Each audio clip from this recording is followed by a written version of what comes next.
بسم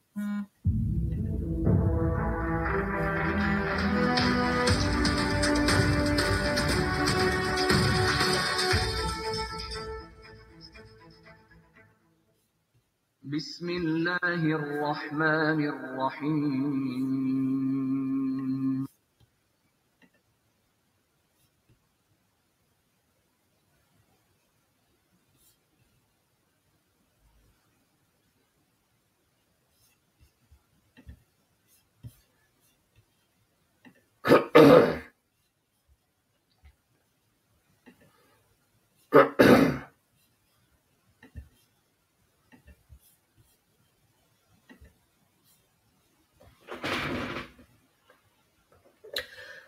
Assalamu alaikum. It is Tuesday, the 21st of December 2021, and in our series Reflections on the Holy Quran, this is broadcast number 287.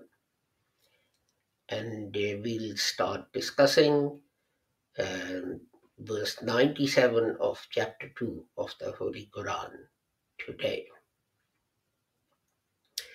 These broadcasts are brought to you by the Lahore Ahmadiyya community, also known as Ahmadiyya Anjuman-e-Shahat Islam and the Lahore Ahmadiyya movement, etc. And it was founded by Hazrat Mirza Ghulam Ahmad Sahib. And his teaching was that although people say that after the Holy Prophet Muhammad, another prophet will come or has come, but in the Holy Quran, God says that the Holy Prophet is Khatamun Nabiyyin, and Holy Prophet explained this by saying, La Nabi Abadi. There is no prophet after me. Ana Khatamun Nabiyyin, I am Khatamun Nabiyyin, La Nabi Abadi, there is no prophet after me. So now no prophet can come, whether an old one or a new one. And if reform is needed, then God will send reformers called mujaddids, and he will guide them about what needs to be reformed and how. This will, of course, give rise to differences of opinion, but the Holy Prophet had said that if one reciter of the kalima calls another reciter of the kalima a heretic, a kafir, then the person saying it is closer to heresy. So although on small things we rush to call each other kafirs and heretics and this and that and so on, we should really listen to the Holy Prophet Muhammad. Similarly, people say that some prophetic revelation has been missed out and is not in the Holy Quran, such as the verse relating to Rajam or stoning to death, and Surah Walayat, a whole chapter. But Hazrat Mirza Ghulam Ahmad said that God has said that He revealed the Holy Quran and He will guard it. So nothing has been left out of the Holy Quran. Similarly, people say that some verses of the Holy Quran have been abrogated. Again, Hazrat Mirza Ghulam Ahmad rejected this and said no verse of the Holy Quran was, is, or ever shall be abrogated. Sorry about that. And Hazrat Mirza Ghulam Ahmad said that jihad is the duty of every Muslim. But jihad as defined by the Holy Prophet Muhammad who, when returning from fighting, said that Muslims are returning from Jihad-e-Asghar, or the minor struggle, the minor jihad, to Jihad-e-Akbar, that means the major struggle. And then went on to explain that Jihad-e-Akbar is Jihad bin Nafs, a struggle with your own desires and so on. So, with that, let us turn to the verse of the Holy Quran.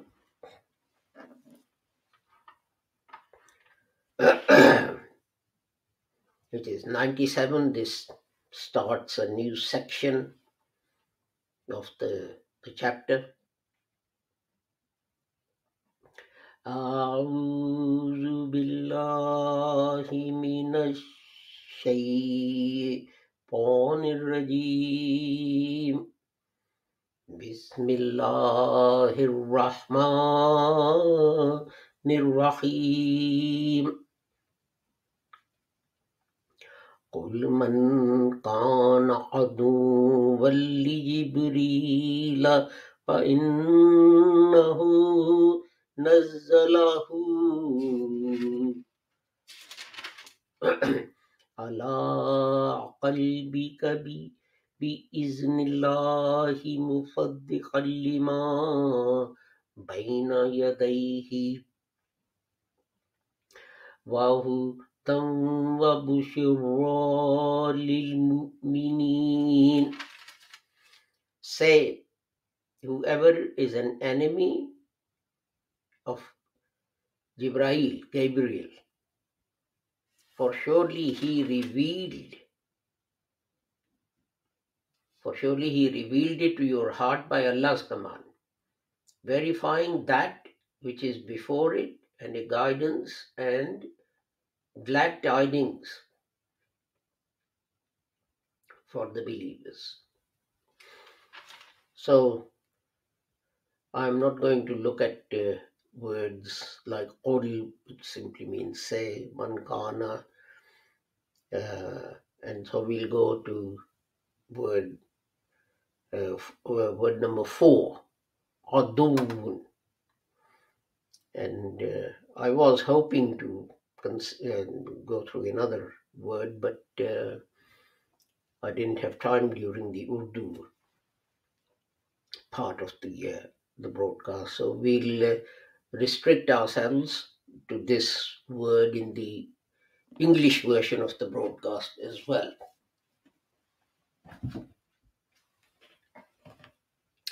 Otherwise, the two will get out of step, and I will have difficulty remembering where I was with which broadcast. Okay, so let us look at this word. Its triliteral root is ayn, dal, wa. And the total occurrences of that root, or words based on that root, is 106. And 13 different words made from those through letters appear in the Holy Quran. For example, 50 times it says Adu, and what's the next one? 50, then 15 times Ihtada, and 8 times Udwan, and 6 times Qadawat, and again 6 times Muqtadeen and Ad. And then 3 times we have Muqtad, and 3 times we have Yata'adda, and And what else is there? Twice we have Udvat, and once we have Adiyat. And that, I think, is it. Now, its basic meaning is distancing, a distance between two things, two people. This is why the word for stranger, someone you don't know, al-Qida, is based on this. There is a distance between you. And the word for a piece of wood that is placed in between two other woods comes from the same. Why? Because that piece of wood is creating a distance between the other two. So that is why, and this is found in Urdu as well, Aduwan is enemy. This is the opposite, this is the antonym of Sadiqan, friend. Or another word, Waliyan. Remember, Sadiq is friend and Waliyan is helper. So this is the opposite of both of these. And of course, it is used for speed as well. Walking quickly, running. Why? Because by doing that, you're creating distance between yourself and something else. And similarly, if you are not getting justice, it's called udwan. There is distance between what you want and what has been allowed. They're generally unjust, and so on. In fact, the Holy Quran says that um, at creation, humanity was created as one. But then self-interest came in and people started to use laws or just ignored the law for their own benefit and advantage, etc. And that divided the humanity into many groups and so on. And we have the example right at the beginning with the sons of Hazrat Adam, that one's offering was accepted and the other one's offering wasn't accepted, and he became jealous, etc. And that started to divide humanity. Whereas the Holy Quran wants the whole of humanity. And we're not talking about any particular countries or religions or whatever. The whole of humanity. God wants it to be together as clouds. What does that mean? When you have clouds in the sky, you can see that there are two clouds and then they merge. And once they merge, you can't tell which cloud is which cloud was coming from the right and which one was coming from the left, and so on. You can't tell. They've merged, they've come together. This is how God wants humanity to be. And this is how humanity is not. Uh, so let me have a look at some verses of the Holy Quran. For example, in chapter 7, verse 24, Ba'dukum li ba'din adu. You are enemies of each other. Yawma yuhsharu a'da'ullah. Chapter 41, verse 19. When those who are distant from God, and those who are God's enemies, they'll be taken to hell. So you have enemies of two types. Those who deliberately do things to harm you, and these are referred to in the Holy Quran in many places, in many different ways. For example,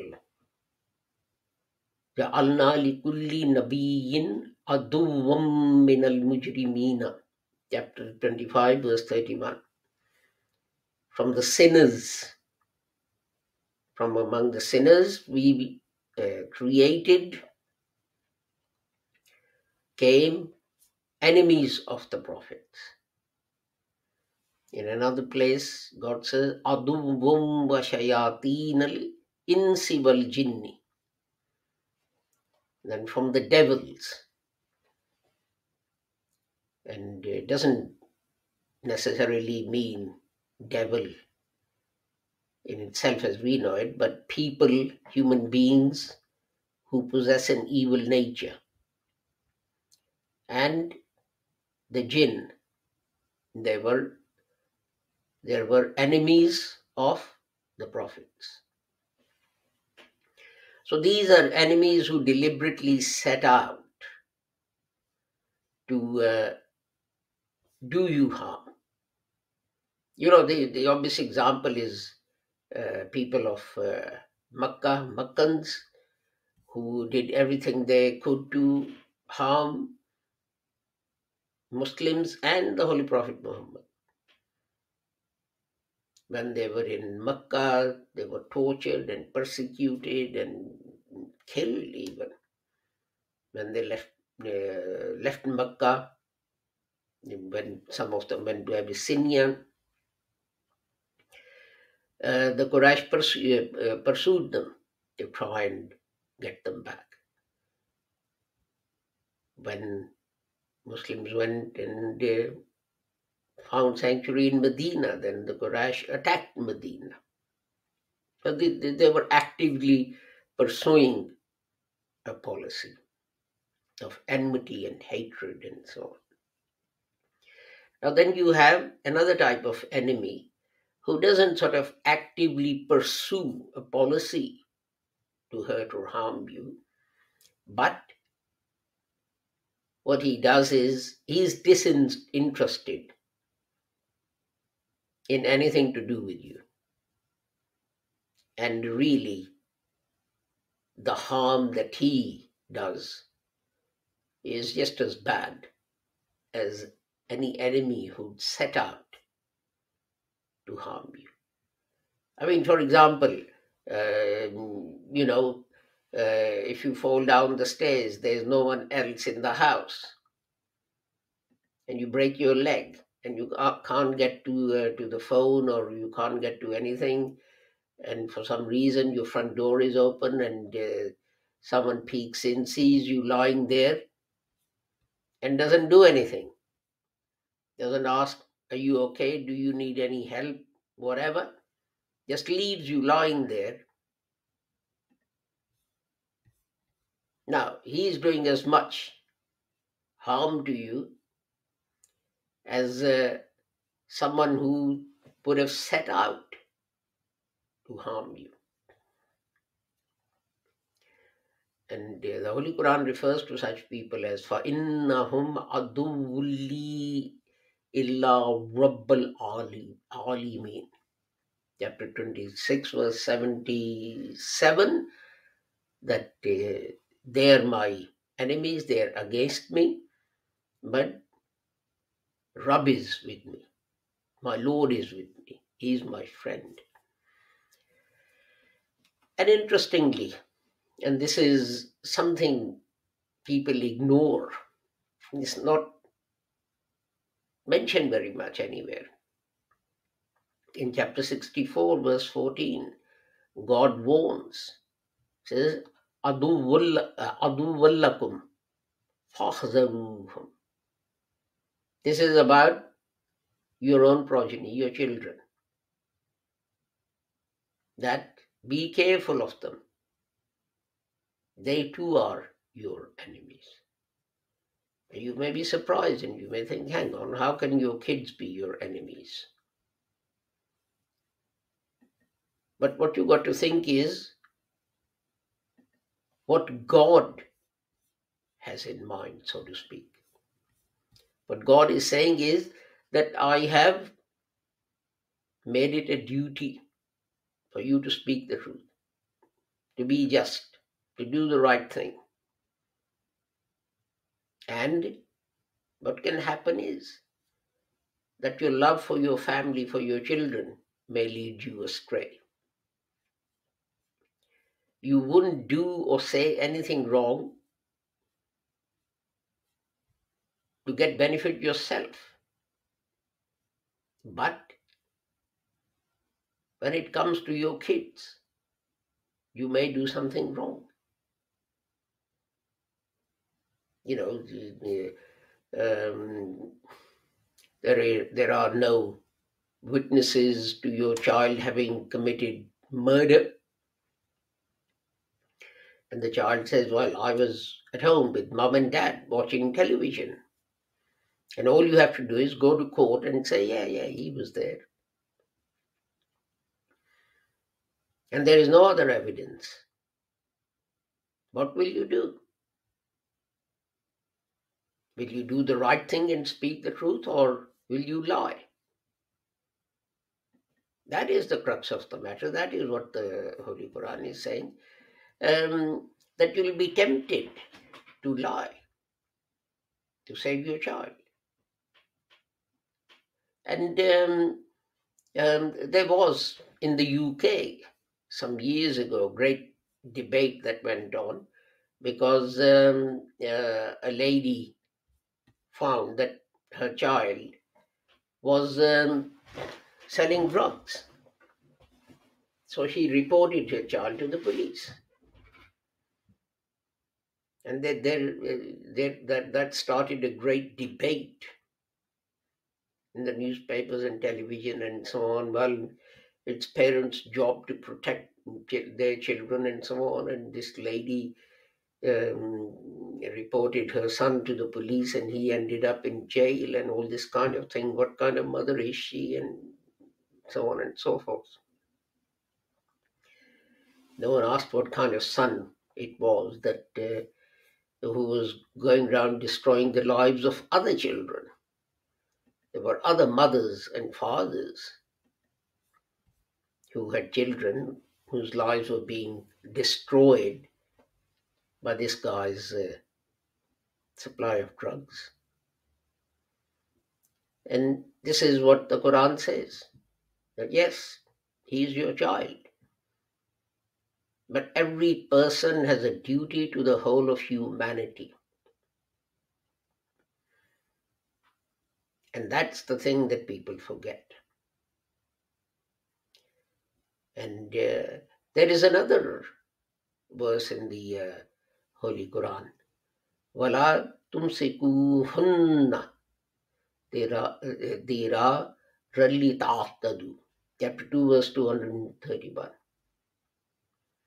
Don't keep them in your nikah. Don't keep them as your wives. Just to be able to make their lives difficult for them. And we see this often in many Muslim places, that a husband he marries another wife, and out of some kind of grudge, he doesn't divorce the first one. And he humiliates her, he tortures her, doesn't give her her due, etc. And the Holy Quran specifically warns against that. In fact, it goes further than that, that women are given these rights and so on.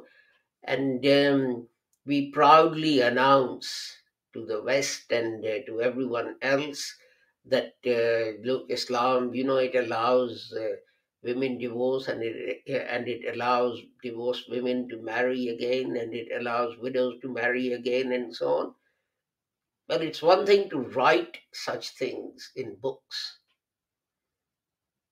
But the question is, what happens in practice? If a woman is widowed, is anyone going to remarry her?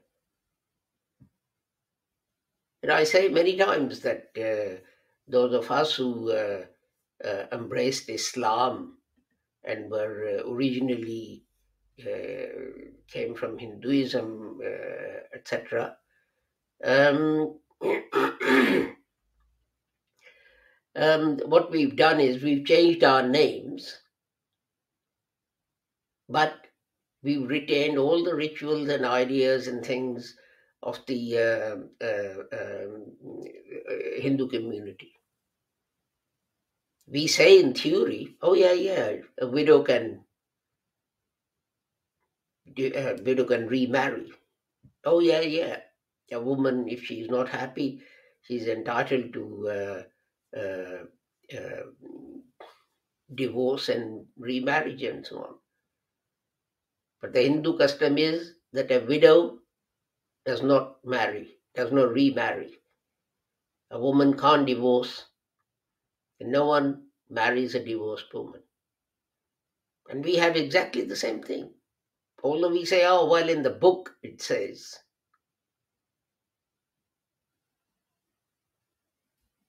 In the book it says. And but the point is that Islam actually gives people rights in practice.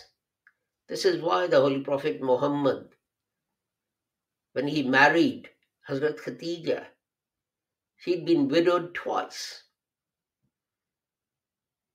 Now in Pakistan, people would say, oh, look, she's eaten two of her husbands. They would literally say, she's eaten two of her husbands. And no one would marry her, but the Holy Prophet married her. Apart from Hazrat Aisha, all his wives were either divorcees or widows, and so on and so forth. And I use this as an example, but Islam gives rights to children as well. But that doesn't mean that you lie on their behalf.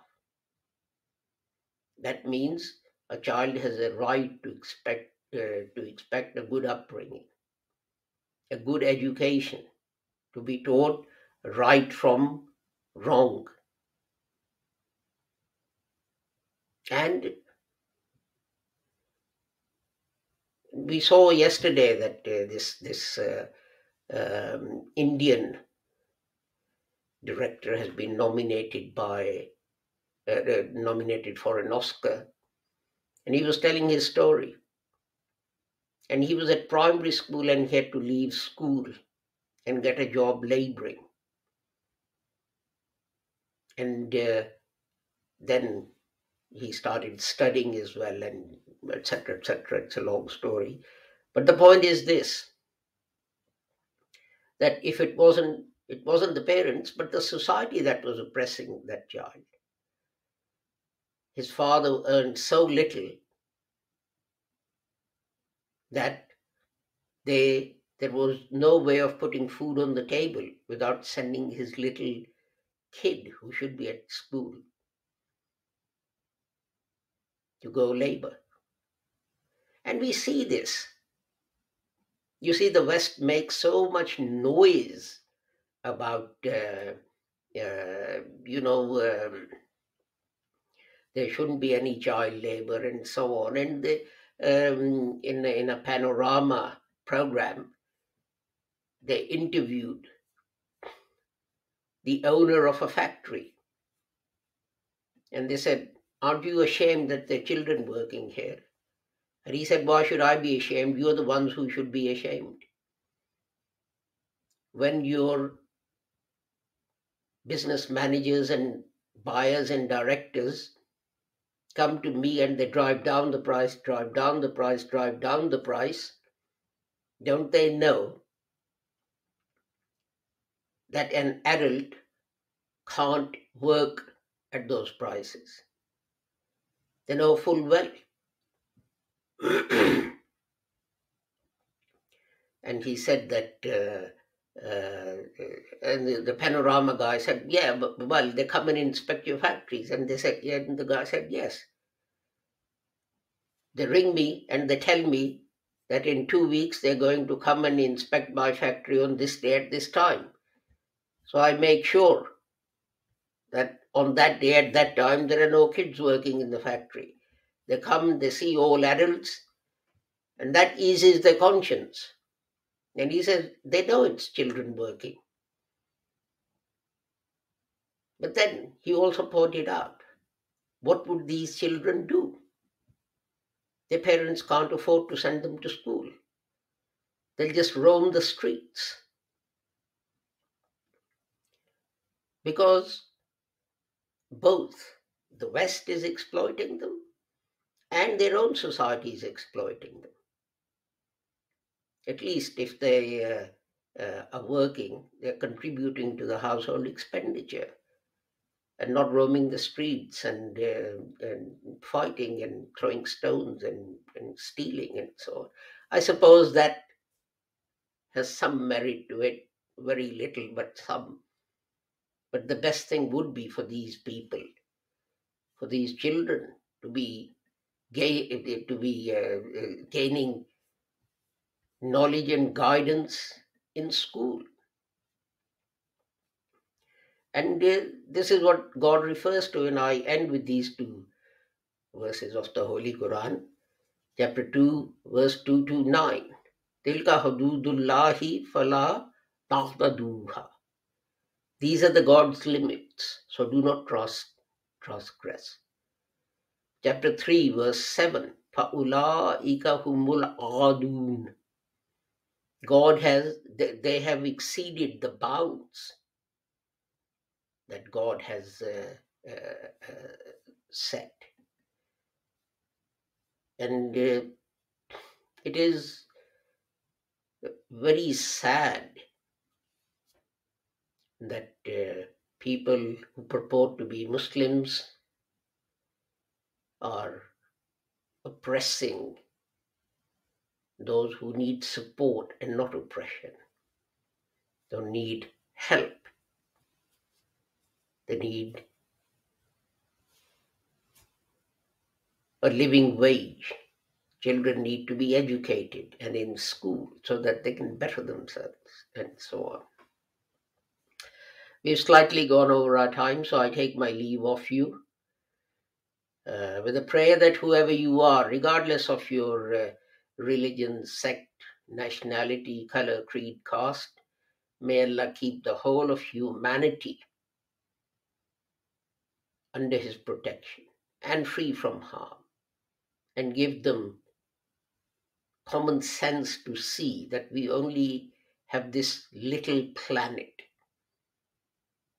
and that we need to get along with each other and not oppress each other and help each other. Because if we lose this planet, we haven't got anywhere else to go. Assalamu alaikum, Khuda Hafiz. Goodbye.